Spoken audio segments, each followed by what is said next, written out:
Hello. Hello. Hello. हाँ, ओमकार गुप्ता जी बोल रहे हैं। जी भाई साहब, ओमकार गुप्ता बोल रहा हूँ, बताइए भाई साहब। रवि कौन बोल श्रीवास्तव। रहे हो? Ravi Srivastava UP news urban पंचायती से।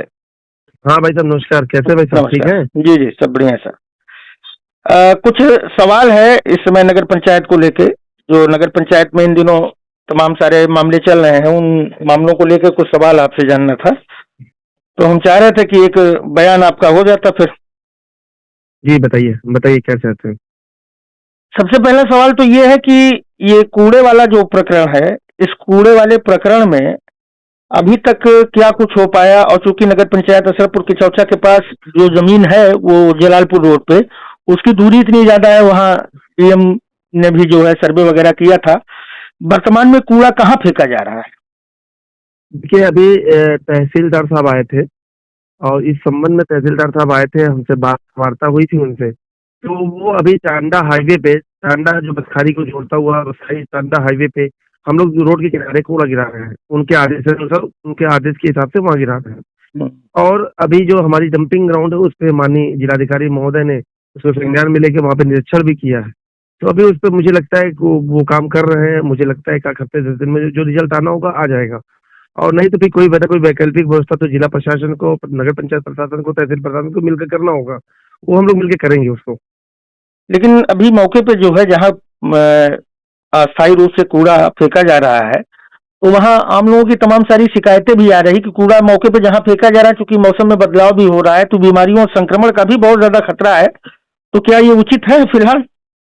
देखिए, मैं कह रहा हूँ कि इसमें माननीय तहसीलदार साहब ने मुझसे कहा है कि वहाँ पे कूड़ा गिराइए, कोई दिक्कत आती तो हमें बताइए। तो हम तो उनके दिशा निर्देश में काम कर रहे हैं। हम्म। अब ये सोचना है कि वहाँ पे दिक्कत अगर किसी को आ रही है तो फिर इसको तो तहसील तहसील प्रशासन को सोचना चाहिए, तहसीलदार को भी सोचना चाहिए इस बात को कि हम्म। हमें करना क्या है। क्योंकि वो तो खैर थोड़ी सी समस्या तो है ही है वहाँ पे कि हाईवे के किनारे पे कूड़ा गिरता है तो समस्या थोड़ी सी बहुत तो आती है। लेकिन अभी वैकल्पिक व्यवस्था के रूप में हम लोग 2 4 5 10 दिन के लिए वहाँ रखे हैं। नहीं, वहाँ तो आज नहीं गिरा सकते हैं क्योंकि वो भी तो रोड ही है, वहाँ पे आम जनता रहती है। तो हमारा प्रथम कर्तव्य बनता है कि आम जनमानस की सुरक्षा को ध्यान में रखते हुए हम कूड़ा का निस्तारण करें। आपके यहाँ से कर्मचारियों की भी बड़ी सारी शिकायतें आ रही है कि उनको 2 2 3 3 महीने का जो है वेतन का भुगतान अभी तक नहीं हो पा रहा है। तो देखिए और कर्मचारियों की जी। देखिए कर्मचारियों की शिकायत थोड़ी आ रही है। कर्मचारियों की शिकायत ये नहीं है। देखिए, कहने का मतलब है, देखिए देखिए ये कार्यालय का पूरा काम अधिशासी अधिकारी देखते हैं। कार्यालय को देखने का काम अधिशासी अधिकारी का है। सफाई कैसे होगी, सफाई का निस्तारण कैसे होगा, कूड़ा कैसे उठेगा, कूड़ा कहाँ फेंका जाएगा, इसके बारे में पूरी जिम्मेदारी वो अधिशासी अधिकारी महोदय की बनती है। अब वेतन भी देने की जिम्मेदारी अधिशासी अधिकारी महोदय की बनती है। अगर वो आके वेतन कर देते हैं और मैं अपना हस्ताक्षर नहीं करता हूँ वेतन पे, तो मेरी गलती है। आप देख लीजिए, 6 तारीख से लगातार वेतन बिल बन के रखा हुआ है। वो लगातार 6 तारीख से आज तक गायब है। उनको अपने कर्मचारी के प्रति कोई भी संवेदनशील नहीं है वो, क्योंकि वो अपने काम में मस्त है। वो पता नहीं क्या करना चाहते हैं, ये वही बता सकते हैं। उनसे बयान ले लेंगे तो वो बहुत अच्छे से बता देंगे। तो जैसे कर्मचारियों का जो वेतन निर्गत हो रहा है, मान लीजिए ईओ सिग्नेचर अथॉरिटी है, आप सिग्नेचर अथॉरिटी नहीं है, तो ऐसे में नहीं, अभी मैं सिग्नेचर अथॉरिटी हूँ। हम्म। मैं सिग्नेचर अथॉरिटी हूँ। लेकिन कहने का मतलब ये कि जब अधिशासी अधिकारी पहले सिग्नेचर कर देता है, तभी अध्यक्ष के पास आता है। अगर वो नहीं करता तो अध्यक्ष कैसे कर सकता है अपनी मर्जी से? तो त्योहारी अपनी मर्जी से नहीं, त्योहारी अध्यक्ष सीजन चल तभी रहा है, करता है। ऐसे त्योहारी सीजन चल रहा है, तो इसका निस्तारण कैसे होगा फिर? और ईओ ने अभी देखिए तक जो है ज्वाइन भी नहीं किया है।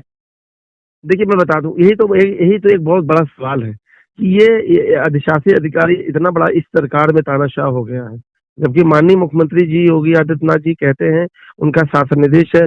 अभी माननीय जिलाधिकारी महोदय का भी एक आदेश आया है कि आप 28 तारीख को एक आदेश, और शासन निर्देश पूर्व में बहुत सारे शासन निर्देश आए हैं कि आपको अपने कार्यालय में 10 बजे बैठ जाना है और 10 बजे से 12 बजे तक जन सुनवाई करनी, जनता की समस्याओं का प्रार्थना पत्र का निस्तारण करना, उसके बाद कार्यालय का काम करना है। तो अब ऐसी स्थिति में लगातार 6 तारीख से लगातार अभी तक गायब है। तो मैं इस संबंध में जिलाधिकारी महोदय को, अपर जिलाधिकारी महोदय को, उप जिलाधिकारी महोदय को, ऊपर के अधिकारियों को भी मैंने पत्र प्रेषित करके, लगातार पत्र प्रेषित करके इनको अवगत कराया है। लेकिन अभी तक इस पर कोई ठोस कार्रवाई नहीं हो सकी है। इसका मुझे बेहद दुखी हूँ मैं, और बेहद मुझे अफसोस भी है। इनका अभी तक यहाँ से ना कोई ट्रांसफर हुआ है और ना इनके बारे में किसी तरीके से कोई एप्लीकेशन वगैरह दिया गया है कि ये क्यों और किन कारणों और किन वजहों से ये ज्वाइन नहीं कर रहे हैं पंचायत को। तो इसके बारे में अलग से कोई पत्र आपने लिखा है? तमाम सारी समस्याएं उनके न रहने से वहां उत्पन्न हो रही हैं। मैंने एक एक बात को मैं बाई डे, मतलब डे बाई डे जिलाधिकारी महोदय को और उप जिलाधिकारी महोदय को, अपर जिलाधिकारी महोदय को मैंने डे बाई डे, मतलब एक दिन का गैप हो जाएगा दूसरे दिन तो जरूर मैं अपडेट कर देता हूँ कि स्थिति क्या है नगर पंचायत की। अब उनको संज्ञान में लेना है, जिले के अधिकारी हैं उनको संज्ञान में लेना है कि हमको करना क्या चाहिए। अगर वो अधिशासित अधिकारी नहीं काम करना चाहते हैं, यहाँ नहीं आना चाहते हैं, तो वो शासन को लिख के दें, हमको लिख के दें, तो हम लोग कोई दूसरी ईओ की वैकल्पिक व्यवस्था कर लें। हम जिलाधिकारी महोदय से कहे भी हैं कि आप पत्र के माध्यम से कि अगर वो नहीं आना चाहते तो हमें दूसरा ईओ दे दें, हम दूसरे ईओ से काम लेंगे, लेकिन जनता का काम होना चाहिए, जनता को परेशानी नहीं होनी चाहिए। प्रशासन की जो है एक मंशा थी कि पूरे प्रदेश में अतिक्रमण मुक्त अभियान किया जाए। जो भी सरकारी जमीनें हैं उनको चिन्हित करके, वो नगर पंचायत में हो, नगर पालिका में हो, जिस भी क्षेत्र में हो, ग्राम सभाओं में हो, तो सबको चिन्हित करके जो है उनको अतिक्रमण मुक्त कराना है, जिससे कम से कम अपनी जमीनें अपने अंडर में आ सके और उनका सदुपयोग हो सके। तो आपका जो सबसे अहम पहलू रहा आज से 2-2.5 महीने पहले, अतिक्रमण को लेके आपका बहुत ज्यादा मतलब अभियान चला और इतने मुखर होके आप इस पूरे प्रकरण को लेके चले, लेकिन आज तक अभी इतना सब कुछ होने के बाद भी कहीं कुछ भी कार्रवाई फिलहाल नहीं दिखाई, जबकि राजस्व की इतनी बड़ी जमीन आपके नगर पंचायत क्षेत्र में है। क्या प्रशासन का सहयोग नहीं मिल रहा है? जबकि मुख्यमंत्री ने स्पष्ट रूप से ये कह रखा है कि जितनी भी जमीनों पे अतिक्रमण है, सरकारी जमीनों को नो चिन्हित करके अविलंब उनको अतिक्रमण मुक्त कराया जाए। इसके बारे में आपका क्या कहना है?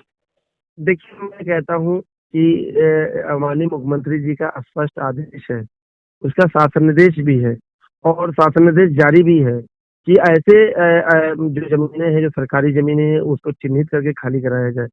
क्योंकि माननीय मुख्यमंत्री जी का आदेश है, तो मैं नगर पंचायत का अध्यक्ष हूँ और मेरा ये कर्तव्य बनता है कि मैं उनके आदेश का पालन करूँ। और मैं उन्हीं के आदेश का पालन करते हुए मैंने लगातार 1.5 महीने से मैं ध्वनि यंत्र के द्वारा प्रचार प्रसार करा रहा हूँ। लेकिन मैं बार बार जिलाधिकारी महोदय को, उप जिलाधिकारी महोदय को, सभी लोगों को पत्र प्रेषित कर रहा हूँ कि मुझे फोर्स दे दिया जाए, मुझे मजिस्ट्रेट दे दिया जाए, ताकि मैं उस अतिक्रमण को हटा सकूं। अब मुझे इस बात का बड़ा दुख है कि जब मैं उप जिलाधिकारी महोदय से बात करता हूं कि इस संबंध में आप क्या कार्रवाई कर रहे हैं, हमें क्यों नहीं मजिस्ट्रेट दे रहे हैं, तो वो कह रहे हैं कि मैं नियमानुसार कार्रवाई कर रहा हूँ। अरे नियमानुसार कौन सा कार्रवाई कर रहे हैं भाई? आप मुझे बताइए, नियमानुसार कार्रवाई आपने अधिशासित अधिकारी को नियमानुसार कार्रवाई करने की कौन सा निर्देश दिया है? प्रथम कार्य बता दे मुझे, पहला कार्य बता दे कि नियमानुसार कार्रवाई करने के लिए मैंने ये कार्य कर दिया है। आपने सिर्फ एक टीम बना के पैमाइश कर लिया है। जब आपने पैमाइश कर लिया है और पैमाइश करने में ये चीज आ गई है कि वो 709 गाटा संख्या 709 पे अवैध दुकानें बनी हैं, तो उसको आप किस तरीके से, किस नियम के तहत हटाना चाहते हैं? अगर कोई नियम है वो, तो नियम से हटाएं उसको, वो तत्काल बताएं कौन सा नियम है, उस नियम को हम फॉलो करते हैं। लेकिन अगर आप उसको लिंगर करते हैं तो कहीं ना कहीं संशय बनता है कि अतिक्रमण के खिलाफ आप संवेदनशील नहीं है। इस बात को, ये बात सिद्ध करती है भाई, अगर आप नियमानुसार कार्रवाई करवाना चाहते हैं तो कौन सा नियम का पालन करवाना चाहते हैं वो नगर पंचायत प्रशासन करने के लिए तैयार है। लेकिन आप बताएं तो हमें सही। लेकिन ये बात कह के हर वक्त कि नियमानुसार कार्रवाई करेंगे, नियमानुसार कार्रवाई करेंगे, ऐसे मामले को लंबित करके और उसके बाद उनको मौका दिया जा रहा भूमाफियाओं को कि कोर्ट चले जाओ, यहाँ चले जाओ, वहां चले जाओ, जैसे 2-3 मामले में हुए हैं। वो तो अभी उस 2-3 मामले में हुए हैं, वो मुद्दे मैं आपको बताऊंगा बाद में। लेकिन अभी जो मौके पे जिसपे कोई कोर्ट का कोई आदेश, कोई निर्देश, कोई स्थगन आदेश नहीं है, उसको हटाने के लिए हम क्यों उनको टाइम दे रहे हैं? हमारा टाइम देने का मकसद क्या, कि वो कोर्ट चले जाए, फिर स्टे ले आए, फिर इस तरीके का काम करें? तो कुल मिला के अतिक्रमण के खिलाफ जो हमारा अभियान है, उसमें जिला प्रशासन, तहसील प्रशासन पूरी तरीके से सहयोग नहीं कर रहा है। हाँ, लिंगर कर रहा है, वो ये भी नहीं कह रहे कि नहीं हटाएंगे, लेकिन लिंगर कर रहा है, उनको मौका दे रहा है। क्योंकि शासन निर्देश में स्पष्ट है कि ऐसे मामले में भू माफिया लोग वाद न्यायालय शासन निर्देश का हवाला देके मामले को लंबित करते हैं। ये शासन निर्देश में ऐसा लिखा हुआ है। तो ऐसे मामले को अगर शिथिलता बरती जाएगी तो संबंधित अधिकारियों के लिए कार्रवाई भी होगी। तो ऐसी स्थिति में शासन निर्देश का स्पष्ट उल्लंघन यहाँ पे हो रहा है, तो इसको देखने की बात है। वर्तमान में आपकी सरकार है केंद्र में और प्रदेश में, ऐसे में आप एक चुने हुए चेयरमैन हुए जनता के, और अगर आपकी सरकार के रहते हुए आपके हिसाब से जो है काम नहीं हो पा रहा है, जो बिल्कुल सही काम है, और ईओ भी मौके पे नहीं है, तो तमाम सारे कार्य जो है बाधित हो रहे हैं। तो इन सारी परिस्थितियों स्थितियों से कैसे आप निपटेंगे? ये विवाद कब तक खत्म होने की कोई संभावना दिख रही है दूर दूर तक? देखिए, विवाद विवाद है ही नहीं है, सही काम है। अगर इसको विवाद का कोई रूप दे रहा है तो गलत है। विवाद नहीं है, हमें अतिक्रमण हटाना है। हमारा स्टैंड एकदम क्लियर है कि अतिक्रमण हटेगा और किसी भी कीमत पे हटेगा। अगर वो गलत तो हटेगा, पीछे चाहे जितनी बड़ी ताकतें लगेंगी वो रोक लेंगी, उसको हटना है। अधिशासी जैसे मेरे वहाँ उपस्थित होते हैं, जैसे मेरे वहाँ कोई ज्वाइन करते हैं, सबसे पहला काम अतिक्रमण के लिए मेरा रहेगा कि आप सबसे पहले अतिक्रमण हटाइए, उसके बाद कोई और बात। सिक्योरिटी पे ये मुद्दा है कि अतिक्रमण हटना है, हर हाल में दुकान हटना है। इसके पीछे चाहे जितनी बड़ी ताकतें लगेंगी वो कामयाब नहीं हो पाएंगी, मैं आपको स्पष्ट रूप से बता दूं। एक और सवाल है और आखिरी सवाल है कि आपको ये कहा जाता है आप एकदम निरंकुश होके अपने काम को करना चाहते हैं, नियम का और कायदे कानून से हट के आप काम करना चाहते हैं। इसी वजह से जो है अधिकारियों से आपकी जो है बन नहीं रही है। इस पे मैं आप तो क्या कह रहा कहना हूँ चाहेंगे? मैं तो कह रहा हूँ पत्रकार बंधु आ जाए, और पत्रकार बंधु आ जाए, सारे पत्रकारों बंधु को आमंत्रित करता हूँ। और जो ये कह रहा है कि नियम कानून से मैं काम नहीं करता हूँ, कि सामने हमारे सामने बैठ के बातचीत कर ले पत्रकार बंधु, इसको तय वो कहते हैं कि अपने ऑडियो में कहते हैं कि चेयरमैन साहब अपना काम कराना चाहते हैं। तो मैं चैलेंज करता हूँ अधिशासी अधिकारी महोदय को कि वो आ जाए, अधिकारी भी आ जाए, पत्रकार बंधु भी आ जाए, बैठ जाए, हम लोग एक दूसरे के सामने हो जाते हैं। वो हमारा हमारा एक काम बता दे कि हमारा पर्सनल काम है। ये जो बंजर की जमीन खाली कराई जा रही है, ये जो ये जो कब्रिस्तान की जमीन खाली कराई जा रही है, ये जनहित का मामला है। और जनहित के मामले में मुझे किसी भी हद तक जाने के लिए कहा जाएगा तो मैं जाने के लिए तैयार हूँ।